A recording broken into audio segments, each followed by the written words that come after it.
take that bunker down without too many problems, but only 3 stalkers remain from this Protoss force, and more units popping out constantly for gearv0sh from this base, and he manages to pull 1 lone stalker away. So a very big battle. It actually looked like it was going to be in the favor of KillerPlague there for a while, but gearv0sh manages to rally and actually hold that attack off. That was some pretty impressive defense by gearv0sh right there, and it looks like his command center is done, although rather than floating it into the lower right, which has those destructible rocks as a natural defense on the map, he is going to just go for his natural so that he can actually just defend it easier. So I'm wondering if we may see him try to move his defenses possibly out to this slightly wider choke here very shortly. It looks like he has still got a decent amount of units, starting to mass up some more Marauders and a couple Marines in the mix here as well, or actually just 1 Marine, and also of course using the Ghosts. But it looks like both players getting their expansions up and running, although KillerPlague does have his, oh my goodness, I cannot talk, I apologize, but it looks like KillerPlague does have his up and running right now, so he is actually up by about 400 minerals, which is a pretty big advantage. There is a planetary fortress at the natural expansion for gearv0sh just finishing up right now, but he does not have any SCVs mining at it just yet, so that is actually playing a huge role in the economic disadvantage for gearv0sh right now. But we'll have to see if he's able to bounce back from that by getting some probes over there saturating that mineral line.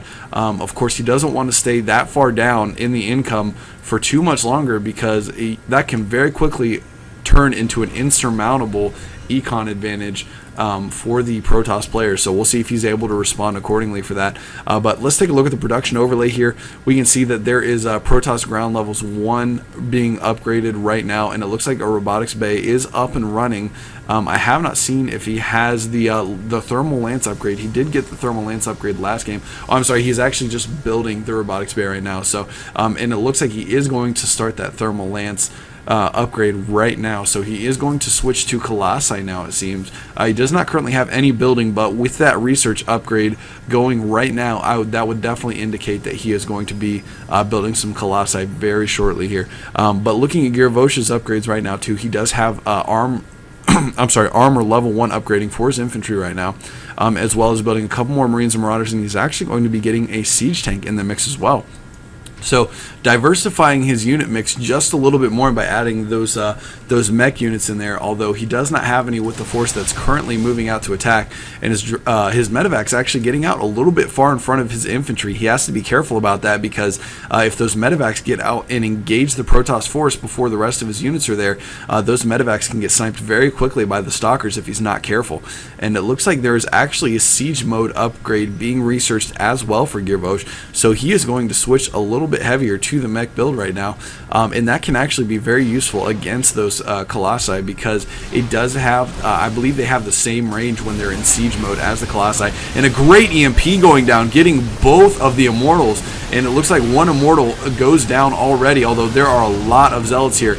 Oh my goodness, and he mistakenly loads up all of his units into those 2 medevacs when there are a ton of stalkers there just waiting to take those medevacs down, and he loses his entire ground force with the exception of the few units that he has back in his main base. He did GG though, so it looks like the game is going to be over, although they are going to continue chatting for a bit, I guess. And it looks like gearv0sh still trying to defend despite the fact that he did GG, trying to hold off this attack with this planetary fortress, which, as you can see, with those SCVs healing that planetary fortress, it was very difficult to take down. If he actually would have had his army in place, he might have been able to hold that off. So I'm not sure what's going on here. I'm not sure if the game is actually over. I mean, he did GG, but it looks like he is still playing, because he has not left the game yet. Bah, oh noes. I'm not sure what that means. So anyways, I guess I'll keep casting this even though he did GG, and we'll see what happens here if he actually continues to play this out, or I guess if it just turns into friendly banter back and forth.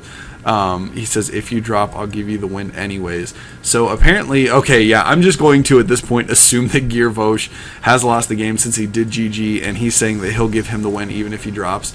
But it looks like KillerPlague is going to take down this game. So he has won this series 2-0, and it looks like he is going to be moving on to take on the next SC2 Armory player. So he is going to be in pretty good shape to take on the next opponent, taking out gearv0sh.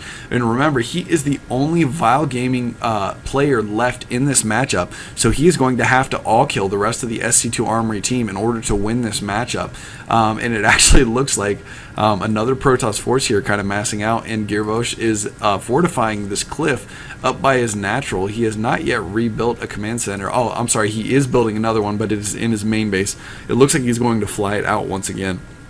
Meanwhile, though, KillerPlague has built another Nexus on the right side of the map. So despite the fact that this game was GG'd and is technically over, both players appear to be continuing to play this game out. So I guess we'll just see what happens here. I'm not sure if they're just not playing seriously at this point, or what exactly is going on, but we'll watch just for fun anyways, because, you know, who can't get enough StarCraft 2? So but it looks like there are a lot of minerals and gas here for KillerPlague right now, so I would definitely assume that he is not really playing to his full potential at this point, because he has a lot of excess resources for the time being. But anyways, the expansion for gearv0sh is back up and running, but of course with him only running off of one base right now, he is once again very far behind in the income. You can see they're about 700 minerals behind and about 200 gas behind. So he is once again in a very bad spot as far as the econ game goes. I'm interested to see what these players decide to do, since they appear to be, you know, just kind of goofing off and messing around a little bit. But I guess we'll see as this progresses here a little bit. There is one observer overhead of this cliff, so it looks like that observer is going to have full view of this Terran army that is waiting for the Protoss player to move in here, and a lot of units from the Protoss player here right now. Looks like they are going to move up right now. So you can see there's 4 Colossi, 8 Stalkers, 12 Zealots, and 5 Sentries. So that it will have absolutely no problem, I wouldn't imagine, taking on this very small Terran force. And actually KillerPlague going for another expansion already over here at the high yield minerals. And I don't think that there's, despite the fact that gearv0sh does have one Marine over there picking away at that Nexus that's trying to warp in, I don't believe that he is going to be able to do anything about it, because he just does not have enough presence on the ground to be able to actually get over there and effectively defend his main. If he moves out to take out that expansion, his main expansion here is going to be wide open for counterattack. So, but it looks like there are actually some Vikings coming out on the map here as well, which Vikings can actually be very useful in taking down those Colossi, because they have to be focused down, which he's got a decent amount of Stalkers, but I'm not sure. I'd actually be interested to see Vikings versus, you know, Marauders and infantry on the ground. Which do the Stalkers automatically target? Like, which does it prioritize over? I've never actually gone out of my way to find that out, so maybe we'll see that here in just a second, because if they do not target the Vikings, that would make it very, very easy to take those Vikings, or to take those Colossi down, unless the Protoss player was actually deliberately focus firing on those Vikings. Although it looks like, yeah, actually they are just straight going for the ground armies. You can see a lot of these Vikings here not getting touched at all, although now that the ground army is dissipating, it looks like he is actually going to lose those Vikings, and the planetary fortress is going to go down. So this game taking a little bit longer than it looks like, but it does look like they are going to finish this game up with KillerPlague winning the game. So he is once again going to move on to the next matchup, and all these games are going to be pretty much round 2, because KillerPlague is the only Vile Gaming player left. He is going to have to take on the entire SC2 Armory team. So anyways, we'll move on to the next matchup here. GG.